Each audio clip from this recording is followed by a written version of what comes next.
মুনাফিক ছিল, পরে সাহাবী হয়েছে। আবু সুফিয়ান নাম শোনেন নাই? আবু সুফিয়ানের নাম শুনেছেন? এই আবু সুফিয়ান চিন্তা করলো, মক্কার লোকজনদেরকে সাথে করে নিয়ে পরামর্শ করলো, এই শোনো, মুহাম্মদ সাল্লাল্লাহু আলাইহি ওয়াসাল্লামের কোরআনকে আল্লাহর জমিন থেকে বিদায় করে দিতে হবে। নাউজুবিল্লাহ। কারণ বাবার ক্ষমতা আছে এই কোরআনকে বিদায় করে দিতে পারে? কথা বলেন, পারবে? এই আওয়াজ কোশ্চিনকালেও বন্ধ করে দেওয়া যাবে না। কথা বলেন ঠিক কিনা?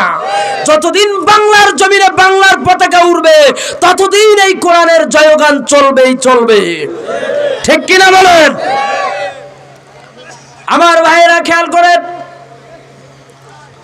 সাঈদ ইবনে আমের ডাক দিয়ে বললেন, ইয়া আমিরুল মুমিনিন, আবু সুফিয়ান কিছু সংখ্যক মুনাফিক রেডি করলেন, তাদেরকে বললেন মুহাম্মাদের দরবারে যাও আর কোরআনে হাফেজদেরকে, কোরআনের আলেমদেরকে ধরে এনে এখানে হত্যা করো। বলেন নাউজুবিল্লাহ। এখন চিন্তা করলে আমরা যে বিশ্বনবীর কাছে যাব, গেলে তো একটা লেবাসের দরকার আছে, আছে না নাই? মুনাফিক কারে বলে দেখেন, আমাদের সমাজেও এরকম কিছু মুনাফিক দাড়িওয়ালা টুপিওয়ালা আছে না নাই? কথা বলেন, আছে না নাই? কিছু লোক রেডি হয়ে গেল, দাড়ি রাখলেন লম্বা লম্বা, জুব্বা পরলেন লম্বা, টুপি রাখলেন, পাগড়ি মাথায় দিলেন। দেবার পরে বিশ্ব নবীজির দরবারে গেলেন। যাবার পরে মায়া কান্না কান্দে, ইয়া রাসূলুল্লাহ, ইয়া হাবিবাল্লাহ, আমাদের মক্কায় কিছু মানুষ আছে তারা কোরআন পড়তে পারে না, আপনার এখান থেকে কিছু হাফেজ আমাদেরকে দেন, তাদেরকে নিয়ে যে আমরা কোরআন পড়ব। কথা ভালো না মন্দ? ভালো কথা না খারাপ কথা? ভালো কথা, কিন্তু তাদের উদ্দেশ্য খারাপ। ঠিক কিনা বলেন? এই যুবকেরা কি হয়েছে এত উড়াউড়ি কে? কই যায়?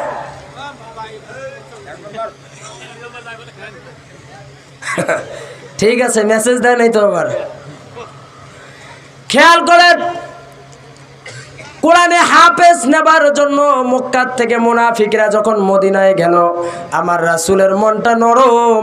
আমার রাসূলকে বলল, ইয়া রাসূলুল্লাহ, কয়েকজন শিক্ষক আমাদেরকে দেন, আমরা কোরআন পড়ব। আমার রাসূলও চিন্তা করলো, আহারে মক্কা আমার জন্মভূমি, যেই মক্কার মানুষগুলো আমাকে পাগল বলে ছাগল বলে তাড়িয়ে দিয়েছে, আমাকে সহ্য করতে পারে নাই, সেই জমিনে কোরআন বাস্তবায়ন হোক, এটাও তো আমিও চাই। সুবহানাল্লাহ।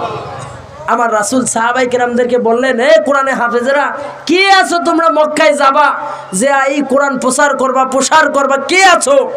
একজন সাহাবীও মাথা উঠায় না। সমস্ত সাহাবীদের চিন্তা, আমরা যদি মদিনার থেকে মক্কায় গিয়ে কোরআন তেলাওয়াত করি, কোরআনের সবক দেই, কোরআন পড়াই, প্রত্যেকটা দিন আমার রাসূলকে আমি দেখি, কিন্তু মক্কায় গেলে আমার রাসূলকে দেখা হবে না। সুবহানাল্লাহ, আল্লাহু আকবার। এই যে চিন্তা, কোরআন পড়ানোটা ভালো কাজ, কিন্তু চিন্তা হলো তাদের যে এখানে রাসূল আছে, মক্কায় তো রাসূল নাই। কেউ যখন মাথা উঠায় না, আল্লাহর রাসূল সাল্লাল্লাহু আলাইহি ওয়াসাল্লাম বললেন, খায়রুকুম মান তাআল্লামাল কুরআনা ওয়া আল্লামা। সুবহানাল্লাহ। আমার রাসূল বললেন, আমার সাহাবীরা শোনো, যেই মানুষটা কোরআন পড়ে, নিজে পড়ে এবং অপরকে পড়ায়, আল্লাহর আসমানের নিচে জমিনের উপরে, ওই মানুষটাই হচ্ছে সর্বোত্তম। ওই মানুষটাই সর্বোত্তম।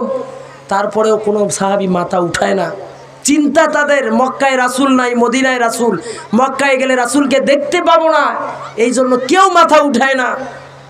একজন সাহাবী মাথা উঠালেন, ইয়া রাসূলুল্লাহ, চোখ ভরা পানি, বুক ভরা দরদ নিয়ে আমার রাসূলকে বললেন, ইয়া রাসূলুল্লাহ, মনটা চায় না আপনাকে ছেড়ে যেতে, কিন্তু আপনি বলেছেন আল্লাহর আসমানের নিচে জমিনের উপরে এর চেয়ে উত্তম মানুষ নাই।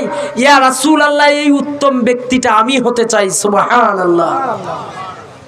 ওই সাহাবীর নাম ছিল হযরতে খুবাইব রাদিয়াল্লাহু তাআলা আনহু। হযরতে খুবাইব কোরআনের হাফেজ ছিলেন। হযরতে খুবাইব রাদিয়াল্লাহু তাআলা আনহু ওই মুনাফিক মুসলমানদের সঙ্গে রওনা দিলেন।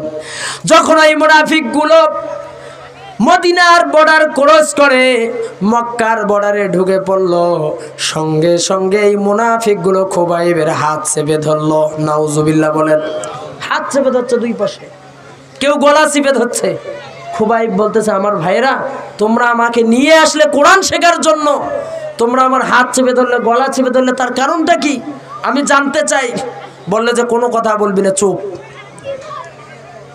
এরকম কিছু মুনাফিক আছে না নাই সমাজে?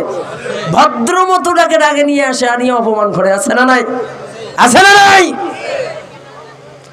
আমার ভাইয়েরা খেয়াল করেন, হযরত খুবাইব রাদিয়াল্লাহু তাআলা আনহু ওই মক্কার মুনাফিকদেরকে বলল, তোমরা আমার গলা চিপে ধরলা, তোমরা আমার হাত চিপে ধরলা, তার কারণটা কি?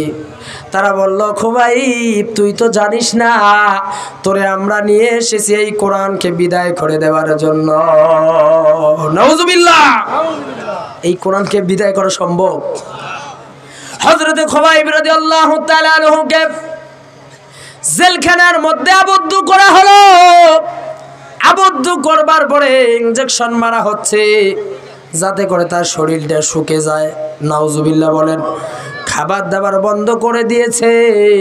ওই খুবাইব চোখ বন্ধ করে সারা রাত দিন 24 ঘন্টা তার অন্তরের ভিতরে আমার আল্লাহ এবং আমার রাসূল, সুবহানাল্লাহ। খুবাইবকে খাইতে দেয় না। হঠাৎ করে জেলখানার প্রশাসনেরা, জেলখানার পুলিশেরা এসে দেখে সর্বনাশ, খুবাইবের সামনে আঙ্গুরের ঝুড়ি।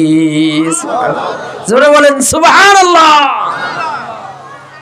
আঙ্গুরের ঝুড়ি। এটা দেখবার পরে আবু সুফিয়ানের কাছে গেছে। আবু সুফিয়ান, ওকে তো আমরা খাবার দেই নাই, কিন্তু তার সামনে এত সুন্দর সুন্দর খাবার। বললো যে তার আল্লাহ মনে হয় খাইতে দিয়েছে। দেখলো যে খাবার দিয়ে তো তাকে তো মারা যাচ্ছে না। এখন কি করলো? ধরে নিয়ে আসা হলো। সাঈদ ইবনে আমের তখন কাফের ছিলেন। সাঈদ ইবনে আমের এই ঘটনাটা হযরতে ওমর রাদিয়াল্লাহু তাআলা আনহুকে বলতেছেন, 3 নাম্বার মামলার ঘটনা।